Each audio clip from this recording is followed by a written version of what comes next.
ಮನೇಲಿ ತರಕಾರಿ ಏನೂ ಇಲ್ಲ ಅಂದಾಗ ಈ ಥರ ಸಾಂಬಾರು ಮಾಡಿ ತುಂಬಾ ಟೇಸ್ಟಿಯಾಗಿರುತ್ತೆ. ಹಾಗೆ ತಿಳಿ ಸಾಂಬಾರು ಯಾರೆಲ್ಲ ಇಷ್ಟಪಡ್ತಾರೋ ಅವ್ರಿಗೆ ತುಂಬಾ ಇಷ್ಟ ಆಗುತ್ತೆ. ಇದು ನಮ್ಮ ಸೈಡ್ ಖಾರದ ಪುಡಿ ಗೊಜ್ಜು ಅಂತಾರೆ, ಬಟ್ ನಿಮ್ಮ ಸೈಡ್ ಏನಂತಾರೆ ಗೊತ್ತಿಲ್ಲ.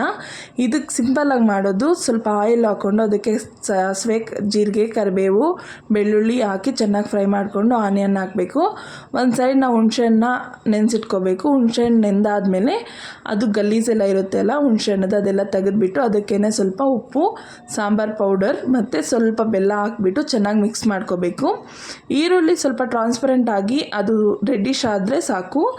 ಈ ಮಿಶ್ರಣವನ್ನೆಲ್ಲ ಅದಕ್ಕೆ ಸೇರಿಸ್ಕೊಂಡ್ರೆ ತುಂಬಾ ಚೆನ್ನಾಗಿರುತ್ತೆ. ಇಲ್ಲೇ ನಾವು ಎಷ್ಟು ನೀರು ಬೇಕು, ಎಷ್ಟು ಉಪ್ಪು ಖಾರ ಹೆಚ್ಚು ಕಮ್ಮಿ ಏನಿದೆಯೋ ಅದನ್ನೆಲ್ಲ ನೋಡ್ಕೋಬೇಕು. ನಮ್ಮ ಮನೇಲಿ ಸ್ವಲ್ಪ ತಿಳಿ ಸಾಂಬಾರು ತಿಂತಾರೆ, ಹಾಗಾಗಿ ನಾನು ಸ್ವಲ್ಪ ಜಾಸ್ತಿನೇ ನೀರು ಹಾಕಿದ್ದೆ, ಬಟ್ ಟೇಸ್ಟ್ ಅಂತೂ ತುಂಬಾ ಚೆನ್ನಾಗಿರುತ್ತೆ. ಫೈನಲಿ ಇದು ಲಾಸ್ಟಲ್ಲಿ ಸ್ವಲ್ಪ ಕೊತ್ತಂಬರಿ ಸೊಪ್ಪು ಮತ್ತು ಕೊಬ್ಬರಿ, ಕಡಲೆ ಬೀಜನ ಮಿಕ್ಸಿಗೆ ಹಾಕ್ಕೋಬೇಕು. ಇದು ಕಡಲೆ ಬೀಜ, ಕೊಬ್ಬರಿ ಅದು ಫುಲ್ ಕಂಪ್ಲೀಟ್ಲಿ ಆಪ್ಷನಬಲ್. ಸ್ವಲ್ಪ ಜನ ಹಾಕ್ಕೊತಾರೆ, ಸ್ವಲ್ಪ ಜನ ಹಾಕ್ಕೊಳೋದಕ್ಕೆ ಇಷ್ಟಪಡಲ್ಲ. ನೀವು ಯಾರೆಲ್ಲ ಟ್ರೈ ಮಾಡಿದ್ದೀರಾ, ಈ ಸಾಂಬಾರು ಎಷ್ಟು ಜನಕ್ಕೆ ಗೊತ್ತು ಅಂತ ಕಾಮೆಂಟ್ ಮಾಡಿ. ಸಾಂಬಾರಂತೂ ತುಂಬಾ ಟೇಸ್ಟಾಗಿರುತ್ತೆ. ನಮ್ಮ ಮನೇಲಿ ಆಲ್ಮೋಸ್ಟ್ ಎಲ್ಲರಿಗೂ ತುಂಬಾ ಇಷ್ಟ. ಇದು ಯಾರಿಗೆಲ್ಲ ಈ ಸಾಂಬಾರು ಗೊತ್ತು ಅಂತ ಕಾಮೆಂಟ್ ಮಾಡಿ. ಇದು ಅನ್ನ ಮುದ್ದೆಗೆ ತುಂಬಾ ಚೆನ್ನಾಗಿರುತ್ತೆ. ನನ್ನ ಈ ವಿಡಿಯೋ ಇಷ್ಟ ಆಗಿದೆ ಅಂದರೆ please like, share, subscribe my channel.